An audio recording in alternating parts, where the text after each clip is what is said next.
is, as you know, Joy, and she has written a book called Breaking the Glass Seal. So excuse me, the glass box. It's also the ceiling, in a sense, in which she describes the way in which sexual oppression of women has been an integral part of Korean culture, but it tends to be concentrated particularly in the Korean churches, both by bringing in the Korean traditions and combining it with the Western tradition.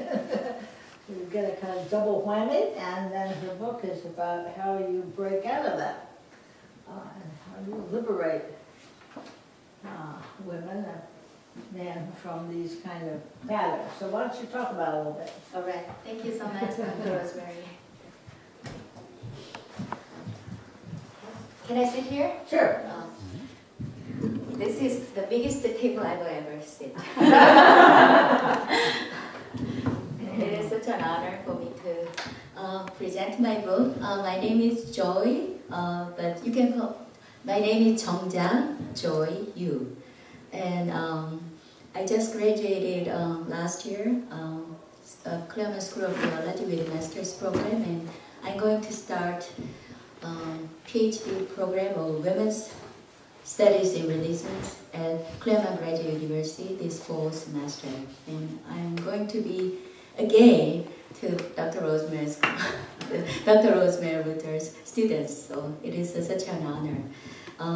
Especially today, I really appreciate Dr. Rosemary Ruether, Betty Frank, and Reverend Anne Marie Coleman, Women's Forum in Pilgrim Place, for coordinating this event, and Anne Hidalgo and Wally Burnham for supporting media.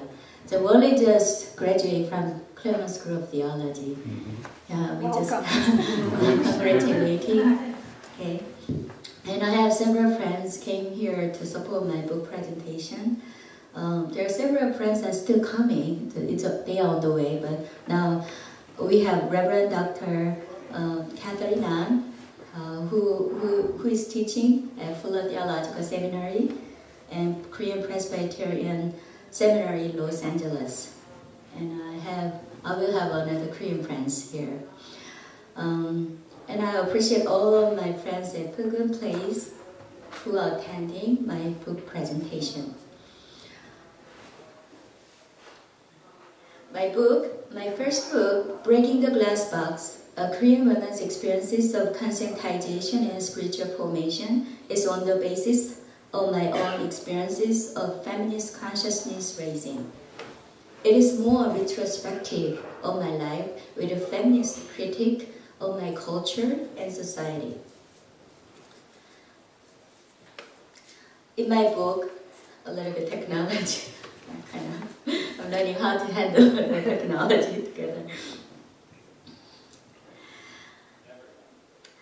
In my book, I use the general term of Korean women or a Korean woman who share Korean culture to talk about the topic. However, some of Korean women may not agree with what I say in my book, but I try to explore the spiritual formation of a Christian woman in dealing with the interpersonal conflict in contemporary Korean society. I think there are some ways that this interpersonal conflict inhibit the full participation of Korean women in church and society. Especially living in contemporary times, most educated Korean women may not be familiar to the term oppression and liberation. I suggest these terms are more broadly on what they experience in the gender discrimination of Han-based group culture.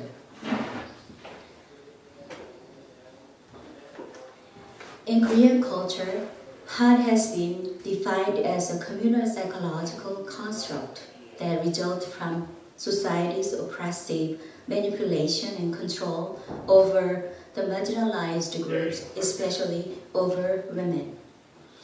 Even though the freedom for women is prevalent in contemporary society, I feel urged to discuss the presence of oppression which women had to endure in Korean history.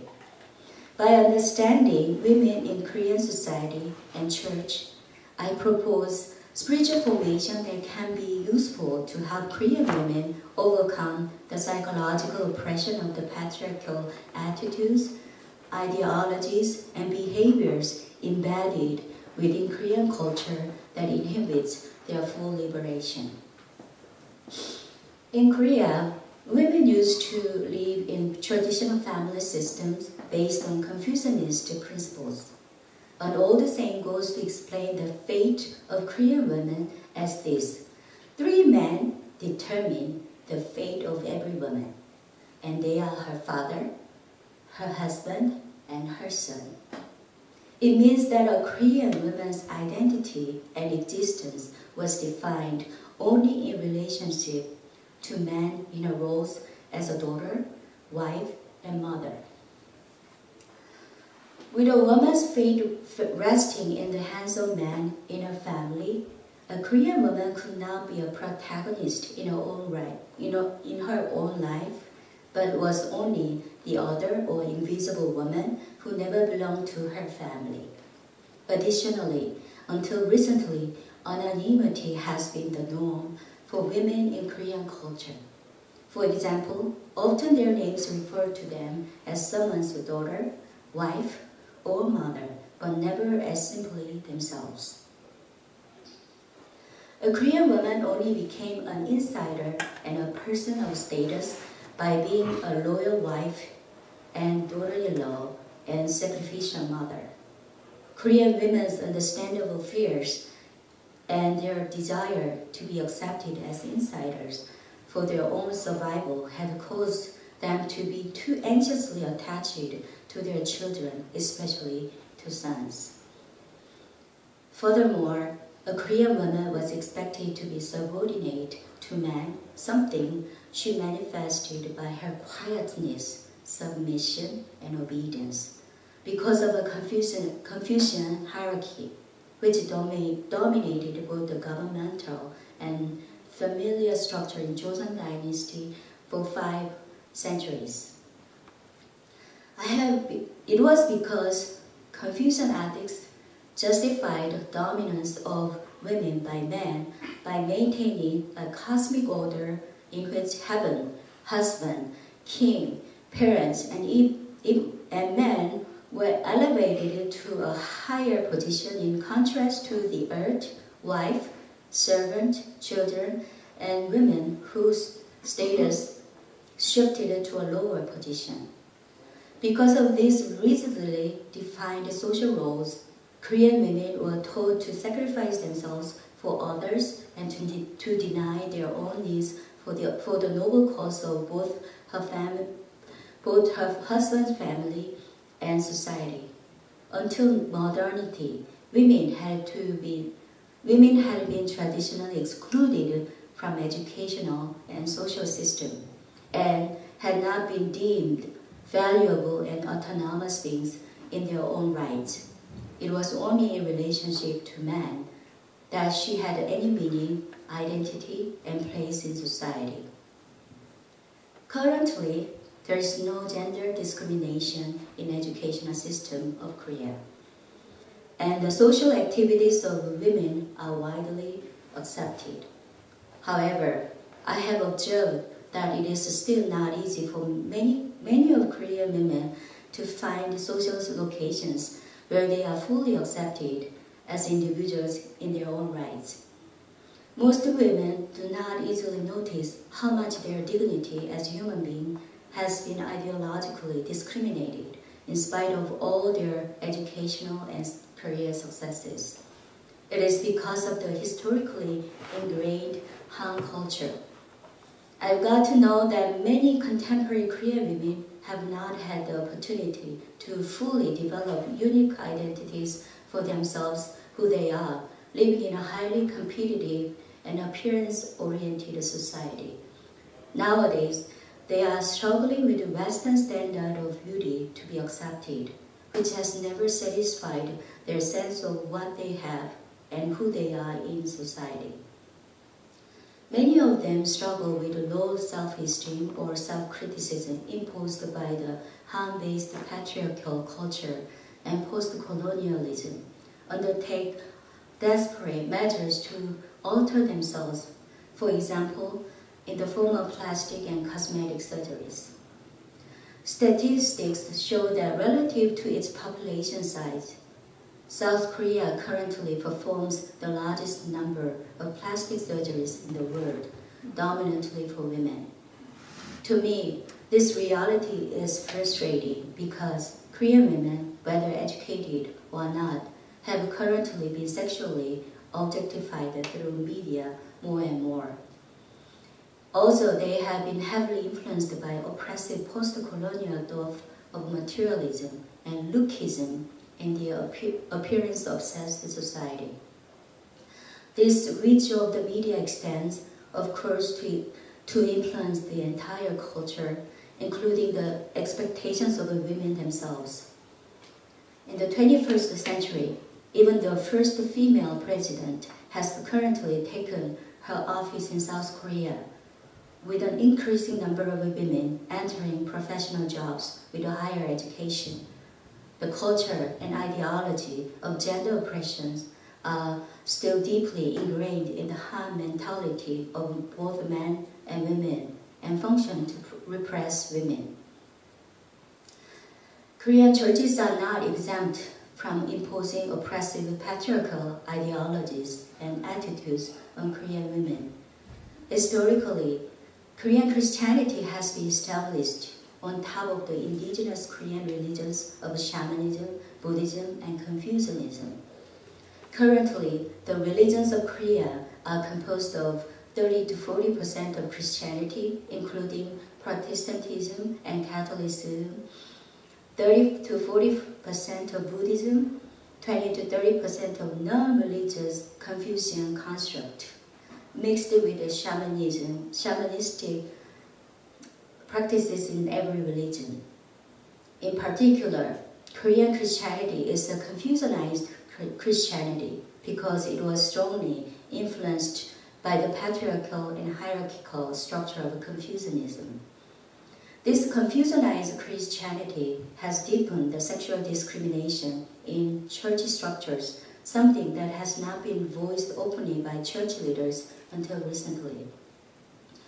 Additionally, in contemporary Korean churches, though women constitute 70% of church membership, Korean churches are not egalitarian or democratic, but rather they oppress Christian women because of their patriarchal structure, which not only oppress women ideologically, but also undermines their capacity for leadership positions. Regardless of their seminary education, equally with men, but unlike men, women could not be ordained as pastors until recently in most denominations and churches.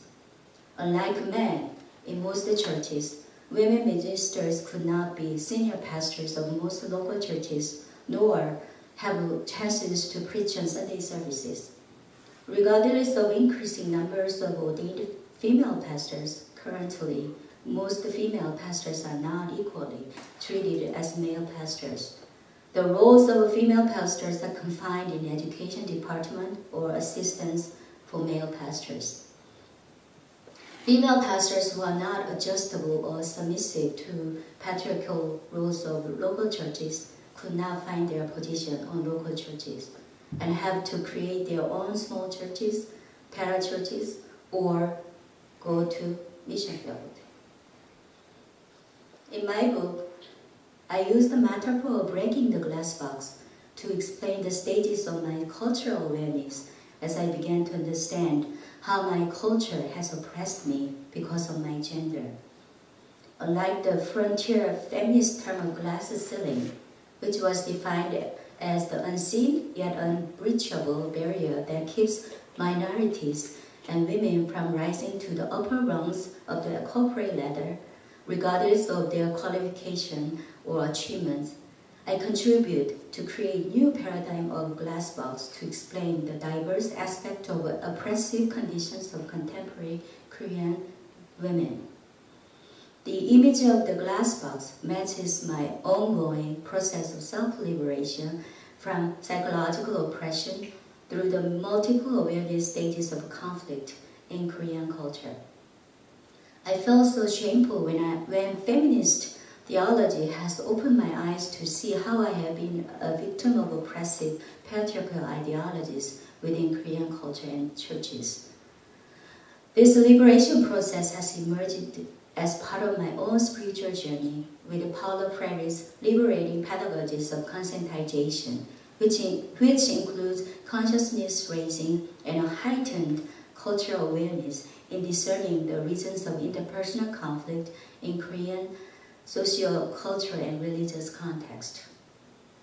I describe this liberation process, which takes 4 stages of metaphors: invisible glass box, visible glass box, breaking the glass box, and sticky rice effect. In the first stage of the invisible glass box, I showcase the interpersonal conflicts of Korean women in culture and social pattern of women's subordination. It is invisible because it has not been openly acknowledged, but shaping women's reality in all parts of their lives in Korean society. For this, I explore the backgrounds of oppression in traditional family and contemporary social, cultural, historical, religious, spiritual context. In the process of making transparent the dark glass box, I accentuate the significant stages of awareness. It is a visible glass box with no door because there is no evident ways out of it. By bringing such a transparency to my situation with the process of conscientization as an educated woman, I describe the painful process to accept the presence of discrimination and victimhood of sexism, supported by liberation theology, feminist theology, and third world feminism, which made the distinctive roles of women in the center of the multiple-faced Han and Jeong dynamics. Han has been an important theological topic for women as it helps to explain the dynamics of oppressor and oppressed. Han has been explored by many Korean theologians, starting from Andrew Sung-bak and Han-jeong. However, because of the complexity of its meaning and characteristics, Jeong has not deeply explored among many Korean Christian theologians yet. In my book, First Time Among Theologians, I explore the dynamics of Han and Jeong as 2 faces of same coin, and suggest new paradigm of understanding that the problems of Han can be solved from the problem itself, with the solutions of Jeong in Korean culture. I also explore the concept of Jeong as affection, which can be a source of healing and reconciling for Korean women. People who endured many national, political, economical, and social crises in Korean history have attained not only Han, but also Jeong, a spirit of caring or holding on, loving, feeling, sentiment, affection, sympathy, hope, bonding, bondage, forgiving, compassion, emotional attachment, companionship, and hospitality. However, without having the emotional boundaries with a clear sense of being in herself, in others, and in God, Jeong can be at work as manipulation and control negatively tied to Han in interpersonal conflict. Han and Jeong saturate daily living and all forms of relationship among Korean women, sometimes in oppressive ways. So I suggest how Korean women can break the glass box by applying contemplative practice of internal family system, IFS, and compassion practice, which include the liberation process of re-imaging self and God, and maximize the positive side of Jeong for personal and social transformation. At the end of my book, I suggest another new cultural paradigm of jeong-filled praxis of hospitality with the Women's Solidarity Group, which I call sticky rice effect. By using Korean culture and lifestyle, I adopt sticky rice community as an idealistic and jeong-filled solidarity group for Korean women, because individuals understand rice as either singular or sticky, meaning that I am not whole if you are not whole. Especially, sticky rice is a staple food in my culture and bonds people together in East Asian countries. For me, in Korean culture, this metaphor embodies a relational connection that unifies all people psychologically, emotionally, and spiritually. However, these relationships need to have healthy emotional and personal boundaries. To me, the most important aspect of jeong-filled hospitality is to create a safe space where Korean women are able to connect with one another through attentive listening and a mutual sharing of their lives and life stories. In feminist theology, a central force is the praxis of women sharing their personal stories and her stories. It is necessary for women to engage in a similar praxis of reclaiming their voices and being heard in the context of safe solidarity groups. Elizabeth Condell-Fraser best echoes my understanding the spirituality of hospitality as expressed in an openness of our hearts and a willingness to make our lives visible and available to one another. This is what I call a sticky rice effect, a metaphor of jeong-filled solidarity group of women, because I have found that jeong-filled hospitality creates a space where we are connected to one another. It is not a frozen space that makes a woman stuck in interpersonal conflict, but it is a liberating space that is safe, holy, personal, comfortable, respectful, acceptable, and friendly for women's full dignity. In Sexism and God Talk, Rosemary Ruether insists that whatever denies women's full humanity is not redemptive. What promotes it is holy. In the sticky rice community, women's dignity as full human beings will be restored, and their capacities of their creativity can be real transforming sources to the broader communities.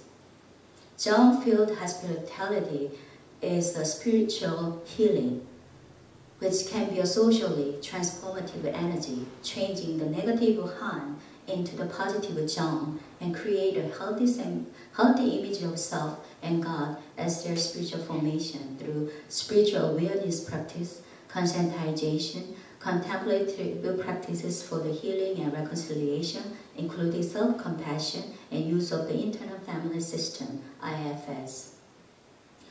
I found Pilgrim Place is a jeong-filled sticky rice community. Last week I visited Sunday Youth Fellowship at the Pilgrim Place and brought my sticky rice cake to this fellowship.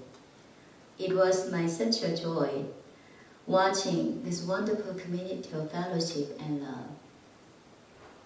In conclusion, I suggest sticky rice effect of jeong-filled hospitality and solidarity is an alternative